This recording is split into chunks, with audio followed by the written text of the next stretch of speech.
Bom dia, boa noite, boa tarde, seja a hora que você estiver ouvindo, eu sou a Juliana Begiato e esse é o podcast Feminismo e Marxismo do Esquerda Diário e do Põe Rosas.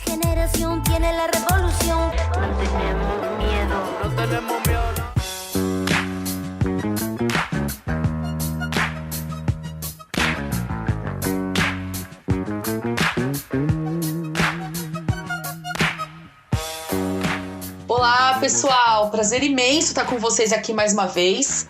Depois desse mês especial, onde a gente teve episódios para resgatar a luta negra em nosso país, a gente vai falar aqui muito seriamente sobre um enorme problema social fruto do patriarcado e do capitalismo, que é a violência contra as mulheres. Para vocês terem uma ideia, em 2020 foram 105 mil denúncias de violência contra a mulher. Isso é de gente que ligou lá no 180 e denunciou. Mas imaginem o número real de mulheres que viveram algum tipo de violência e que jamais denunciaram. Durante o ano passado, 1 a cada 4 mulheres sofreu algum tipo de violência. E por causa da pandemia, a maior parte dos casos foi dentro de casa. Esse fenômeno não foi só no Brasil. E hoje a gente quer tratar desse assunto, já que dia 25 de novembro é Dia Internacional de Luta contra a Violência às Mulheres.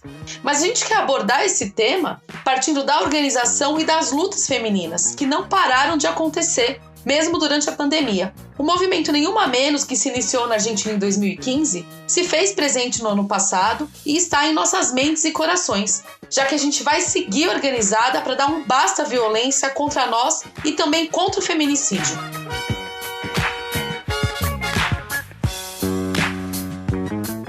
Bom, hoje a gente está aqui com a Leidiane Galdino, que é estudante de farmácia da UFMG e trabalhadora da saúde. Dá um oi pra gente, Leide. Oi, pessoal. Prazer imenso estar aqui com vocês. Prazer é nosso, seja bem-vinda. E a gente também está aqui com a Juliana Begiato, estudante de Ciências Sociais da Unicamp. Dá um oi pra gente, Ju. Oi, gente, muito bom estar aqui. Valeu! E eu, que sou a Maíra Machado, e de 15 em 15 dias apresento esse podcast para vocês. Bom, vamos lá então, gente. Leide, conta pra gente o que foi e o que é o movimento Nenhuma Menos. Bom, gente, o Nenhuma Menos é um movimento feminista de massas que surge na Argentina após escandalosos casos de feminicídios. E dentre eles, um que ficou bastante conhecido é o do brutal assassinato da Chiara Paz, que foi uma grávida, de 14 anos que foi assassinada pelo namorado e o corpo dela foi enterrado no jardim da casa do cara. A primeira marcha do movimento aconteceu no dia 3 de junho de 2015 e reuniu cerca de 300 mil pessoas nas ruas, em várias cidades da Argentina. O Nenhuma Menos foi tão potente que reverberou por vários outros países latino-americanos, como Uruguai, Bolívia, Colômbia, Chile e aqui no Brasil também.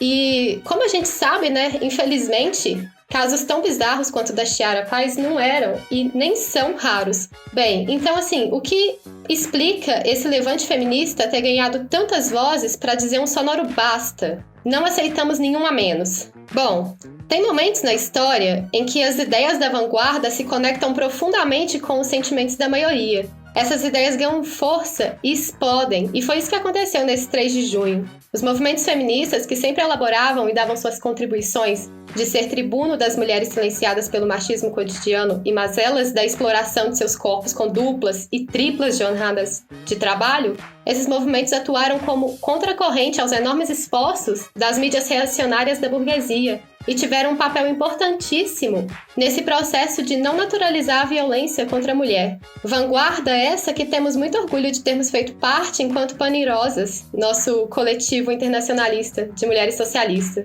O Nenhuma Menos deu vazão ao ódio contido na garganta de muitas. Nunca antes tantas pessoas marcharam nas ruas argentinas repudiando a violência de gênero e exigindo que ela tivesse seu fim. Nunca antes tantas pessoas compreenderam que o assassinato de mulheres, simplesmente por serem mulheres, não são crimes passionais ou questões da vida privada, mas sim um problema social e político e que tem que acabar. Cortando aqui rapidinho, Leide. Foi muito impressionante realmente todo esse movimento, mas o mais incrível é que alguns meses depois das primeiras mobilizações do Nenhuma Menos na Argentina, teve um caso muito pesado de feminicídio, que foi a morte da Lúcia Pérez, de 16 anos, que foi drogada, violentada e morta por 3 homens. Esse feminicídio levou às ruas milhares de pessoas em luta por justiça. E para vocês terem uma ideia como é a justiça patriarcal, os assassinos da Lúcia Pérez foram absolvidos, o que gerou uma nova onda de processos e mobilizações em 2018. Exatamente, Má. E na luta por justiça, ainda hoje esse movimento do Ni Una Menos segue se manifestando, inclusive durante a pandemia. Então esse movimento é praticamente uma defesa das mulheres, um grito de basta que tem que se espalhar mesmo por toda a América Latina, já que nosso continente é o campeão de violência contra a mulher. Pois é, gente. E esse movimento tão importante das mulheres, que a Lady nos apresentou agora, ele não aconteceu à toa, né? O patriarcado mata a gente todos os dias. E são as mulheres da classe trabalhadora que mais sofrem violência doméstica. E como a gente já discutiu um pouquinho aqui agora, na pandemia, né, durante o confinamento, a quarentena, os números de denúncias só aumentaram. Aqui na América Latina, os índices da violência contra as mulheres são, assim, muito altos. Uma pesquisa que foi realizada em 6 países da região pela CEPAL, que é a Comissão Econômica para a América Latina e o Caribe, apontou que entre 60% e 76% das mulheres, ou seja, 2 a cada 3 mulheres, foram vítimas de violência por razões de gênero, em diversos âmbitos da sua vida. E além disso, em média 1 a cada 3 mulheres foi vítima ou vive violência física, psicológica ou sexual por um abusador que é o seu companheiro. Segundo a ONU, aqui na América Latina é a região mais letal para as mulheres fora das zonas de guerra. São cerca de 9 mulheres latinas que morrem por dia vítimas de feminicídio. Gente, isso significa que são 2.559 assassinatos por ano. E quase metade desse número de mortes ocorre aqui no Brasil. Só no ano passado foram 1.133 brasileiras assassinadas por questão de gênero, só por serem mulheres, segundo a ONU. O que resulta em 3 brasileiras por dia. E esses números absurdos são apenas os casos computados, porque tem muita subnotificação e a realidade, na verdade, é muito pior. Inclusive, Ju, só te interrompendo, a gente também pode falar do nível absurdo que é de assassinatos de mulheres trans, né? Tipo, que o Brasil também é campeão nesse índice, né? De assassinato de pessoas trans. Então, assim, também é muito absurdo, né? A violência contra os setores LGBTs na América Latina. Sim, totalmente. É muito absurdo. E lá na Argentina, também, assim, são números muito altos. Lá, a cada 31 horas, uma mulher é assassinada por causa do seu gênero, né? Na última década, esses crimes de feminicídio deixaram mais de 3.370 crianças órfãs de suas mães. Gente, em 2017 foram 86.700 mulheres que denunciaram algum caso de agressão física ou psicológica na Argentina. E cerca de 8 a cada 10 mulheres sofrem violência de seus maridos ou namorados. Por último, gente, cerca de 23% delas afirmaram ser violentadas por mais de 10 anos. Que é muito tempo, né? Uma década de, assim, sendo violentada pelos próprios maridos. E lá também a subnotificação é algo muito sério. Foram menos de 10% das 292 mulheres assassinadas em 2017 na Argentina que apresentaram alguma denúncia. As outras nunca tinham denunciado agressão antes de serem assassinadas. Outro país também, que é a Colômbia, tem assim um caso muito alarmante em que o Estado trata as mulheres que sofrem agressões domésticas de um modo bem absurdo, assim. Um exemplo bem marcante é que em 2010 teve o caso de uma jornalista, que é a Ginette Bedoya, que comoveu o país. A Ginette foi sequestrada, torturada e estuprada por paramilitares enquanto realizava uma investigação em um cárcere nas periferias lá de Bogotá. E ainda na Colômbia, nos conflitos armados entre as guerrilhas, paramilitares e agentes estatais, mais de 15 mil pessoas foram vítimas de violência sexual, em sua maioria mulheres, né?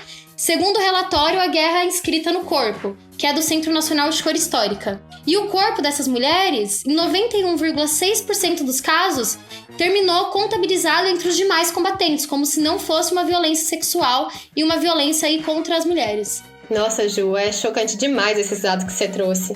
E é muito revoltante ver que esse cenário de barbárie que o capitalismo perpetua as mulheres, aqui no Brasil ainda tem a raça marcada a ferro. Existe uma hipervulnerabilização da mulher negra e por conta do machismo e do racismo, elas são 66% das vítimas de feminicídio. Além de serem o setor que mais sofre violência indireta, marcada pelo sofrimento psicológico, como o assassinato de seus filhos, companheiros, parentes próximos. Como que a gente esquece, né, da dor da Vanessa Salles, a mãe da Agatha Félix, que teve sua filha de 8 anos assassinada a tiros de fuzil? E sem contar tantas outras que têm seus filhos assassinados pela bala da polícia todos os dias, enquanto suas vozes tentam ser silenciadas e reduzidas a mães de bandido, pelo Estado racista e misógino que financia toda essa chacina ao povo negro e pobre. Nossa, é muito triste e realmente é muito revoltante, né? Inclusive, 2 dias depois do 20 de novembro, agora, assim, né? Foi nesse final de semana, no último sábado, a gente viu mais uma chacina no Rio de Janeiro e a cena revoltante de mães entrando no mangue, procurando os corpos dos seus filhos. E, gente, foi o BOPE, que na verdade, né, eles fazem essas chacinas e chamam de operação. Mas, na verdade, eles entram nas favelas e comunidades pobres do Rio de Janeiro fazendo a barbárie, assim, né? Nas comunidades pobres do Rio de Janeiro.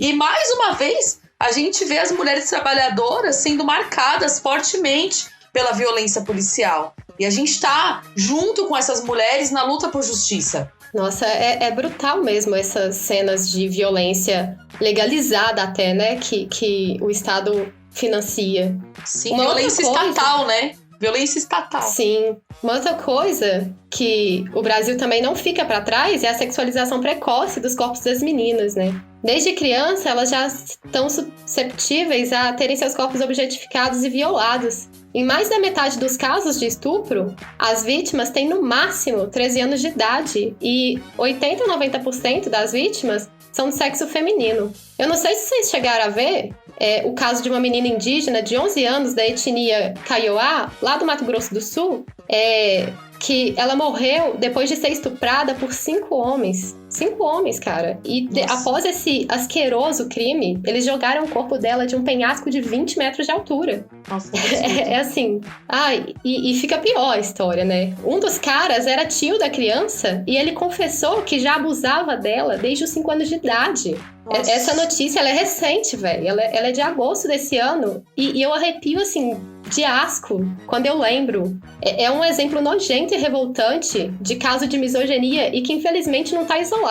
Para dar mais um exemplo recente de violência que repercutiu no Brasil, vou lembrar aqui o caso do DJ Ives, que veio à tona em junho desse ano também, com a divulgação de vídeos que mostram ele agredindo a ex-esposa, Pamela Gomes. Ela que postou os vídeos na rede social e nas cenas mostra ela sendo agredida na frente da própria filha e da mãe. E tinha também um ajudante do DJ no vídeo. E assim que os vídeos de violência foram publicados, o crime repercutiu rapidamente e boa parte da imprensa ficou lamentando o estrago na carreira do artista, tratando a violência contra a ex-esposa como se fosse um incidente trágico na trajetória artística dele. Ele chegou a ser preso quando explodiu a história, mas depois ele foi solto pela Justiça do Ceará, o que mostra mais uma vez o caráter dessa justiça patriarcal. Bom, e dá pra ver como a violência contra as mulheres é fundamentada em uma ideologia patriarcal que nos trata como seres inferiores e submissos, propriedade privada dos homens e um mero objeto sexual. E o modo de produção capitalista se apropria dessa opressão pré-existente contra as mulheres para intensificar a exploração e dividir a classe trabalhadora, fazendo com que nós, mulheres trabalhadoras, seja o grupo mais explorado, sem direitos, precarizado e passível de assédio moral. E toda essa violência é sustentada por uma norma social que determina os papéis de gênero, naturalizando a opressão às mulheres e perpetuando essa situação. O feminicídio ele é o último elo dessa cadeia de uma série de violências legitimadas pela sociedade patriarcal e capitalista. Eu acho muito importante isso que você marcou, e que a gente tem que deixar bem claro, assim, né? Que justamente o feminicídio é somente o último elo, né? De uma cadeia de violência enorme. Aí, como você falou, né? O que a gente viu, né? Essa aparência aí nas redes sociais do DJ Ives e tudo mais, tipo, é uma coisa que é recorrente na vida de milhões de mulheres. E quando elas chegam a ser assassinadas, é o último momento, tipo, de uma violência que acontece diversas vezes no cotidiano, né?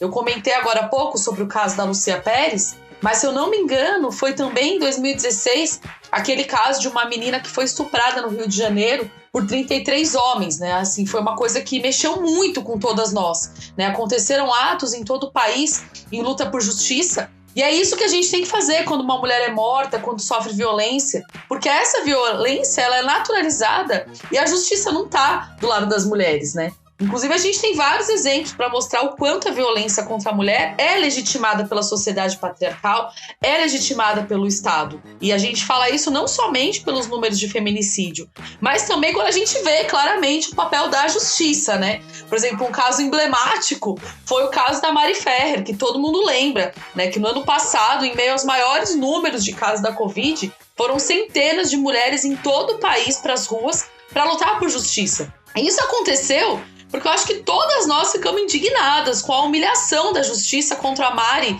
no dia do julgamento dela, né? Um julgamento de estupro que ela sofreu por parte de um empresário playboyzinho que acha que pode dominar o mundo. Só pra gente recordar aqui rapidamente, ela foi estuprada numa balada onde ela estava trabalhando. O cara drogou ela e estuprou. Inclusive, ela era virgem e se deu conta que não se lembrava do que tinha acontecido na noite anterior, justamente porque ela estava drogada. A justiça é tão machista e misógina que criou um mal chamado conceito de estupro culposo. Tipo assim, um estupro que não tem a intenção de estuprar, né? A novidade é essa. Isso pra poder absolver esse escroto estuprador. Mas, gente, lógico que eles iam proteger o André Camargo de Aranha, que é filhinho de empresário. E agora, em 2021, ele foi absolvido mesmo. O advogado dele é o Cláudio Gastão da Rosa Filho, que foi defensor da fascista Sara Inverno e admirador declarado do bolsonarista Olavo de Carvalho, que, para defender o estuprador, recorreu a informações da vida pessoal da Mari Ferrer, tentando justificar a ação odiosa e detestável desse empresário. Sem contar, né, gente, casos como o do Robinho, né, que confessou em mensagem de celular que participou de um estupro coletivo de uma imigrante albanesa quando ele estava na Itália. E depois ele disse que, infelizmente, existe um movimento feminista para se colocar no lugar de perseguido. Sim, existe um movimento feminista e a gente vai lutar para poder se vingar de todos esses crimes que fazem contra nós, né? Então a justiça, diante de tudo isso, sempre teve de mãos dadas com todos os recursos de humilhação, né? A Mari Ferrer, né, quando foi o julgamento dela, que foram utilizados pela defesa do empresário, escancarando como, apesar do judiciário, né, inflar aí um monte de discurso demagógico, né, fazendo críticas ao governo federal, a ideologia e a ação do judiciário, na verdade, estão de acordo com o machismo da extrema-direita. Eles absolvem estupradores, defendem a burguesia e culpam as vítimas em caso de violência contra a mulher.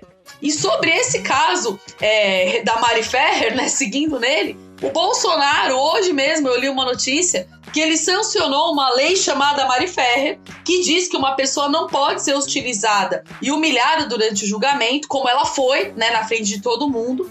E ele também sancionou recentemente uma lei sobre a violência psicológica.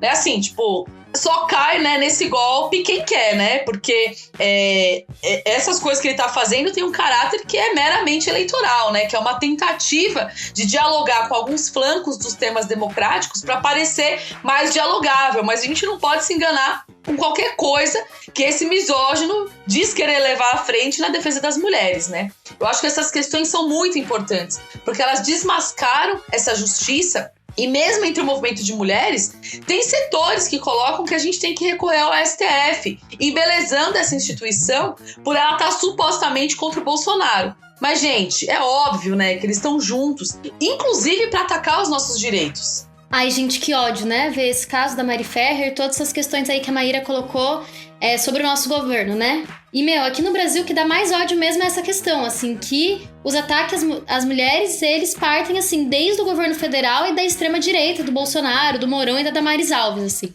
Pra vocês terem uma ideia, o governo federal, ele foi condenado na justiça esse ano por discriminação às mulheres depois de tantas falas misóginas em público que proferiu contra nós, né?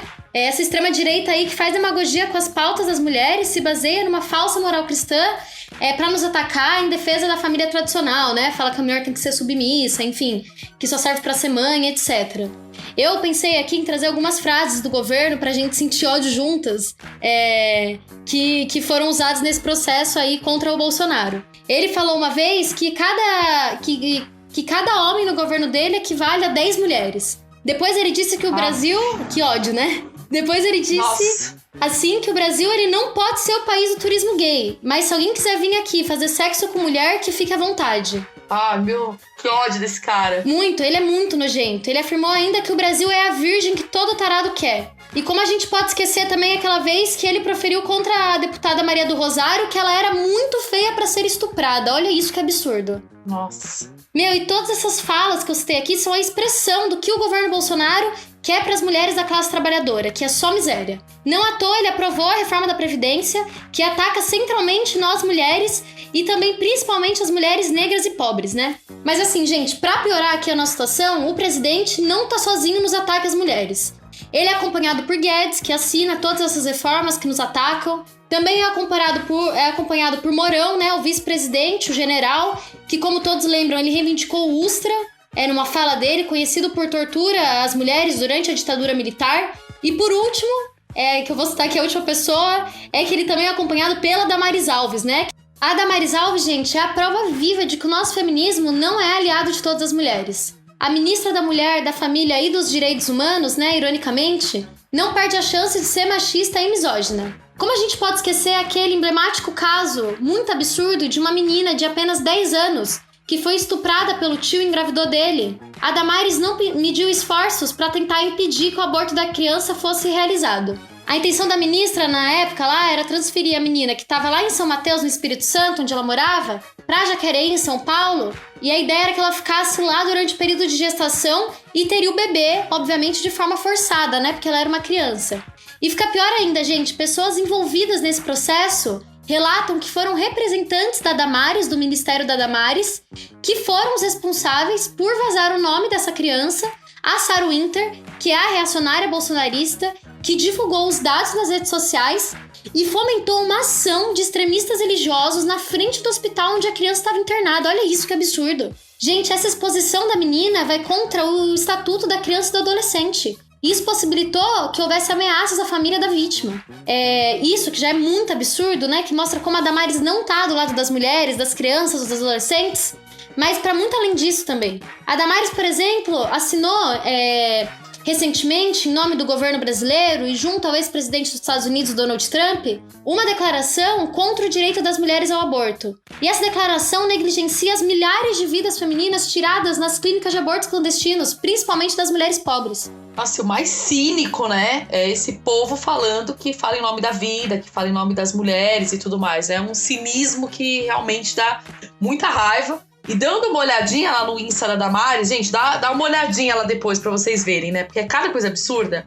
Tem um post dela dizendo que a obra mais extraordinária desse governo é cuidar das vidas, né? 600 e tantas mil pessoas só de Covid, né? É um dado importante pra gente ver que é uma piada esse tipo de declaração, né? Sem contar coisas como dizer que aborto não é proteção a mulheres, sim uma violência contra as mulheres, né? Sendo que milhares de mulheres morrem todos os anos vítimas de abortos clandestinos, como a Ju já comentou. Ela, inclusive, busca se organizar internacionalmente, né, contra o direito ao aborto, né, como a Ju falou aí, defendendo junto com o Trump, né, e contra um direito elementar das mulheres, né. E a gente vê que essas declarações que ela faz são feitas, assim, em nome das famílias e tudo mais. Gente, vocês acham que a Damares está preocupada com as famílias? Se ela estiver preocupada com as famílias, não é com as famílias da classe trabalhadora, não é com as famílias das mulheres negras e tudo mais.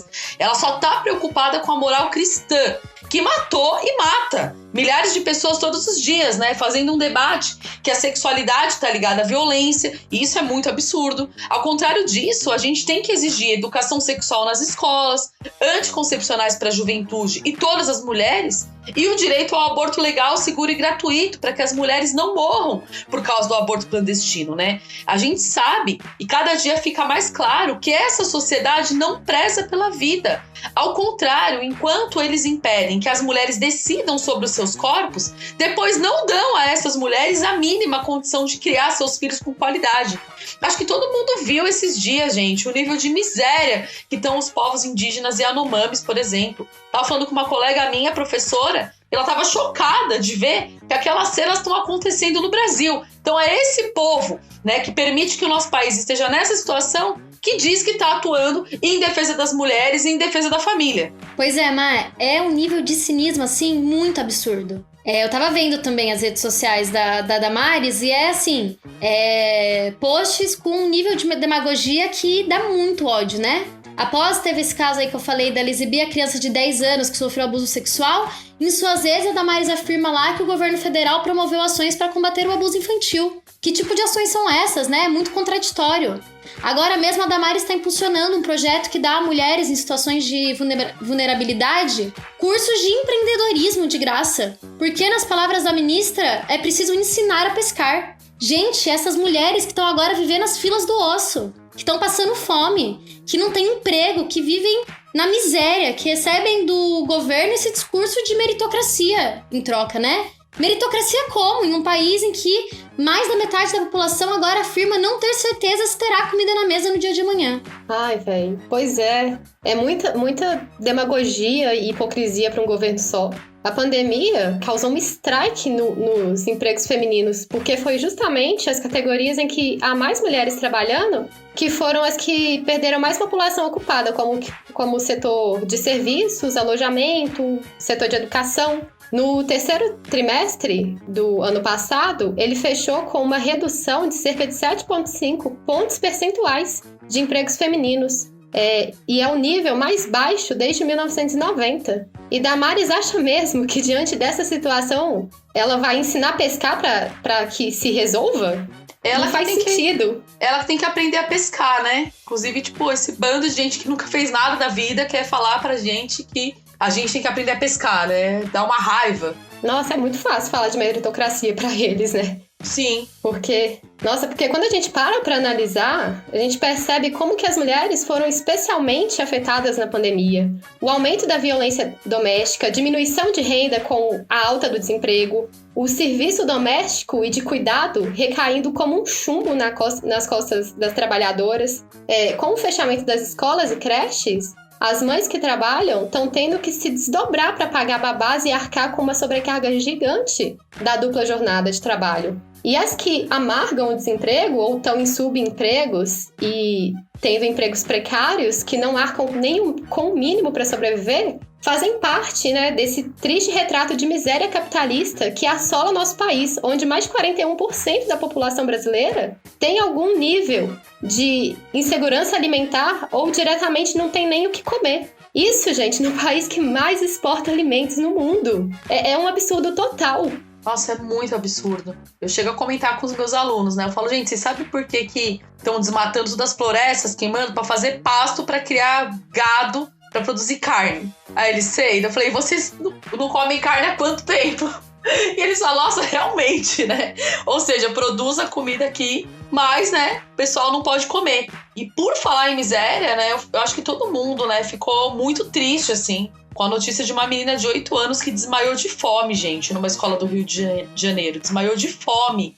E isso não é um caso isolado. Eu vejo que meus alunos mesmo estão mais debilitados. E isso tem a ver também com o aumento da violência, que se expressa entre os mais vulneráveis. Isso se soma a uma situação extremamente insegura para grande parte da população brasileira, que vive nas favelas, que enfrenta todo dia a violência policial. E é óbvio, como a gente falou aqui, que são as mulheres que mais vão sofrer com as consequências disso, perdendo os filhos com as balas achadas, né, da polícia. Uma enorme parcela das famílias brasileiras são geridas apenas por mulheres. De acordo com o IBGE, por exemplo, são 11 milhões de mães solos no Brasil. E como a gente já disse aqui, as mulheres ganham um salário inferior aos dos homens. No caso da mulher negra, elas chegam a receber de 60% a 70% menos que os homens brancos. Então, assim, é muito discrepante. E é muito louco, né, de ver como é difícil para as pessoas entenderem que a situação econômica de milhões de mulheres é um impeditivo para saírem de uma situação de violência doméstica, por exemplo. Né? Milhões de mulheres que vivem nas periferias e precisam vender sua força de trabalho por um valor muito baixo. Inclusive, né, a violência contra as mulheres se expressa também por parte dos patrões e das patroas, né? O caso da Mirtz, que perdeu o Miguel por negligência da patroa, é um caso emblemático desse tipo de violência. Por isso que a gente diz que a gente sempre vai estar ao lado da Mirtz na sua luta por justiça. E a gente sabe que as mulheres que trabalham no serviço doméstico sofrem inúmeros tipos de violência, que vai desde a violência psicológica até a violência física. A gente viu aí recentemente, né, uma mina que a patroa simplesmente prendeu ela dentro de casa, prendeu no banheiro, tipo assim, né, é um negócio absurdo, como a burguesia brasileira, né, segue tratando as mulheres trabalhadoras como escravas, assim, né? Esses dias eu tava assistindo, não sei se vocês já viram, meninas, uma série na Netflix que chama Made, que retrata um pouco isso, né? Por exemplo, no primeiro dia de trabalho da Mina, que é a principal da série, ela desmaia de fome, ela vai trabalhar de faxineira, tudo mais, ela sofre violência em casa e no primeiro dia de trabalho ela desmaia de fome, né? Assim, pra mim teria que problematizar uma série de questões sobre a série, porque eu achei que tem algumas coisas que acabam ficando meio caricatas, né? Mas de toda forma tem outras coisas que são bem interessantes, como por exemplo as casas-abrigo, né, ou sobre o retorno dessas mulheres para o marido, mesmo depois de terem sido obrigadas a saírem fugidas de casa pela violência que estavam vivendo e tudo mais, né? Enfim, o que mais me deixa com raiva de tudo isso é justamente a demagogia dos governos quando se trata da violência contra a mulher. Só para pegar um fato importante, né, o Dória, que sempre defendeu e defende a polícia, né, um cara que é um racista, um cara que, enfim, odeia pobre, que fica fazendo demagogia com as nossas demandas, ficou defendendo aí o Disque Denúncia contra a violência e agora, recentemente, chegou a aderir ao programa Sinal Vermelho, né? Tudo para fazer política e não para realmente proteger as mulheres, né? Na verdade, essa demagogia, ela serve para proteger o Estado capitalista, para que o Estado não seja responsabilizado. Por isso que a gente diz que o Estado, ele jamais senta no banco dos réus e ele é o principal responsável pela violência contra as mulheres. O Estado capitalista e patriarcal, apesar de reconhecer as mulheres como vítimas, né, com leis que aumentam o poder punitivo do Estado, não só revitimiza, né, as mulheres em delegacias e tribunais, mas mais do que isso é incapaz de prevenir ou pelo menos diminuir a taxa de feminicídios com medidas elementares. Ao contrário, o reconhecimento distorcido da existência de uma violência diferenciada contra as mulheres simplesmente livra o Estado da responsabilidade sobre a violência, não apenas em relação às condições materiais das vítimas, mas à existência da violência. É o Estado que reforça medidas que naturalizam a violência contra as mulheres, que reforça o patriarcado. Só que o Estado, ao tipificar os crimes de violência contra a mulher, limita a definição de opressão patriarcal a uma série de condutas tipificadas, das quais apenas podem ser responsáveis alguns indivíduos isoladamente. Como bem colocou a Andrea Datri, o patriarcado não pode se sentar no banco dos réus e ser julgado pelos seus crimes. Assim, a responsabilidade sobre a opressão e a violência de gênero recai sobre alguns indivíduos, que precisam, assim, ser afastados do convívio social. O Estado, seu braço armado, cumpre um papel de julgar e prender os culpados, entre aspas, né, como legítimos detentores da ordem. Mas eles mantêm toda a lógica da opressão intacta e servil àqueles que lucram com a opressão. Ou seja, a violência perpetrada pelos patrões que joga na miséria milhões de mulheres, ela é legalizada, gente. Então, assim, é passado um pano para a violência do Estado sem resultar em avanço real em relação ao combate à violência de gênero. E esse é um ponto-chave e decisivo sobre como encarar a luta das mulheres. Se essa luta é por uma espera passiva, de que o Estado puna os machistas, ou se é uma luta para enfrentar esse Estado e todo o sistema capitalista que sustenta a opressão de gênero e de raça. Para não ter violência contra a mulher, a gente precisa de emprego, de salário digno, de moradia, escolas, creches de qualidade, por aí vai. Pois é, Má, eu acho que fica claro, né, com a sua fala, como a violência contra a mulher, ela vai para muito além da violência doméstica, né? E, na verdade, tem como base uma estrutura machista que é fruto do próprio capitalismo. É também uma violência de mercado. Eu lembrei de um caso agora que para mim foi bem marcante, assim, que é da CEO da Avon, uma mulher, né, que é a CEO da Avon, que ela mantinha a sua empregada, uma empregada da família, uma empregada doméstica, negra, em condições análogas à escravidão, né? Então mostra como que é uma violência fruto do capitalismo, né? É uma violência também de classe, assim. É uma violência das relações de propriedade, né? É uma violência das relações do Estado também. E eu acho que, assim, para além disso, é também uma violência das políticas discriminatórias contra as lésbicas, as trans, as queer, como a Maíra já tinha colocado aqui também. Que é uma violência também da criminalização estatal dos movimentos de imigrantes, é uma violência do encarceramento em massa, é uma violência institucional contra os corpos das mulheres através da proibição do aborto e da falta de acesso à saúde, ao aborto legal. E essa perspectiva toda encoraja a nossa determinação a nos opor também aos ataques políticos, culturais e econômicos a todas as mulheres, né? As mulheres muçulmanas, as mulheres migrantes, as mulheres negras, as trabalhadoras empregadas, as trabalhadoras desempregadas, as lésbicas, as trans, enfim. E é por isso que o movimento Nenhuma Menos foi tão forte, né?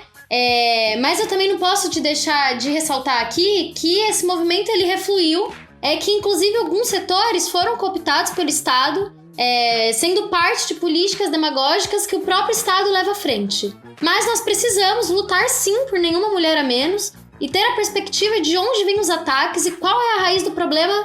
Na verdade isso tudo nos abre os olhos, né, para perceber que a melhor forma de lutar em defesa das mulheres não é numa lógica punitivista, como a Mai explicou um pouco agora há pouco, né? E como defendem setores do feminismo, como, por exemplo, o feminismo radical. A nossa luta em defesa das mulheres, na verdade, é uma luta política. E por isso a gente tem que lutar, sim, ao lado dos homens trabalhadores que se colocam como nossos aliados e que também problematizam toda a violência contra a mulher, né? Com certeza. E eu acho que é importante a gente marcar que nos anos de ofensiva neoliberal, o feminismo conheceu ao mesmo tempo um avanço em alguns direitos e uma certa conscientização das pautas feministas. Ao mesmo tempo que conheceu também uma incapacidade de enfrentar as instituições e o Estado capitalista, buscando acomodar dentro das democracias burguesas pautas reivindicatórias dos direitos históricos das mulheres. Nesse sentido, as respostas à violência contra a mulher, porque é o Estado, que é quem garante a exploração assalariada por parte da classe dominante, que tem o monopólio do uso da violência e da força para assegurar a propriedade, se passou a exigir o reconhecimento de abusos cometidos contra as mulheres e de punições aos agressores. Isso, por um lado, escancara a violência cotidiana e sistemática sofrida por milhões de mulheres no mundo, como os assédios sexuais no trabalho, na família, os estupros conjugais e tudo mais que a gente falou aqui.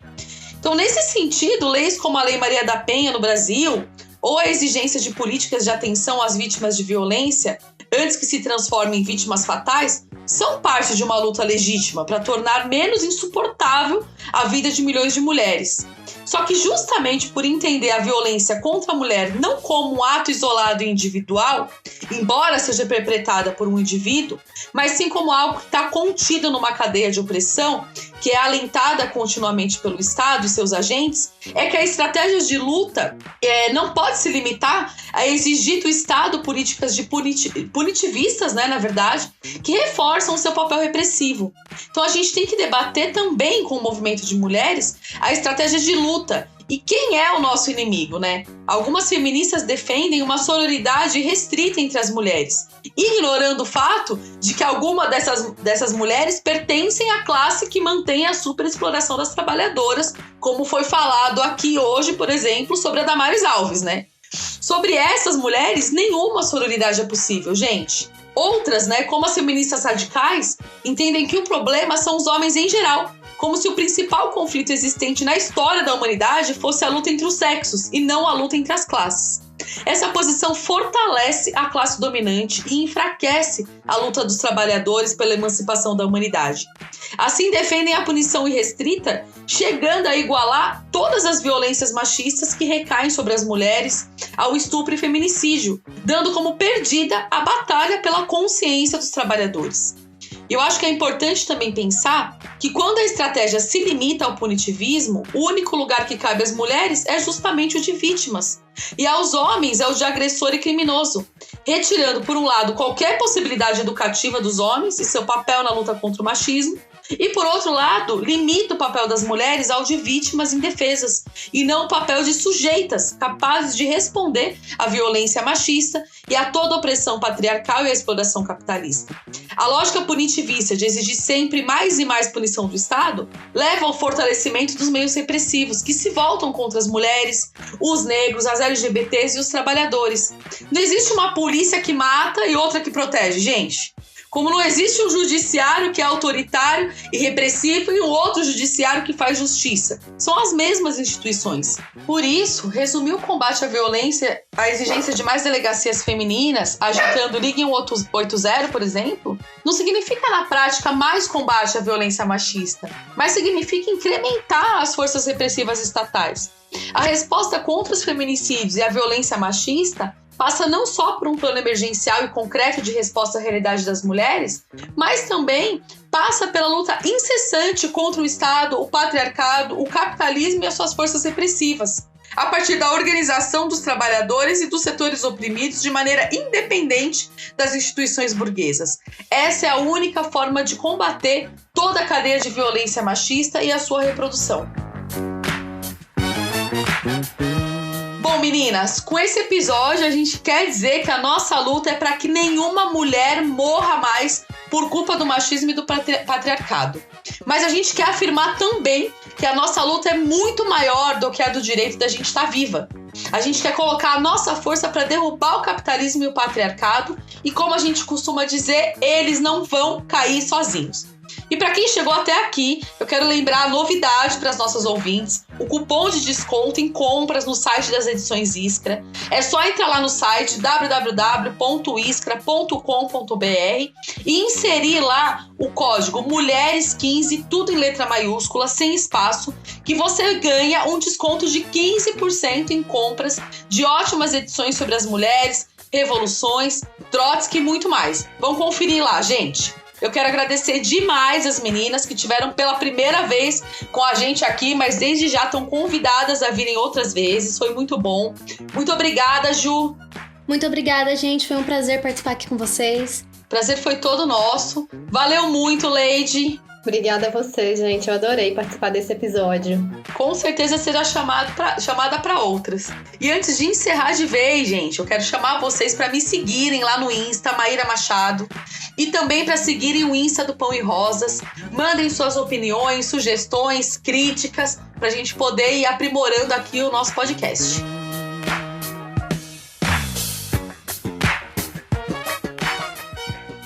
Como disse a feminista norte-americana Jacques Ceballos, não era ele, não era eu, era a sociedade. É isso, gente. Curtam e compartilhem.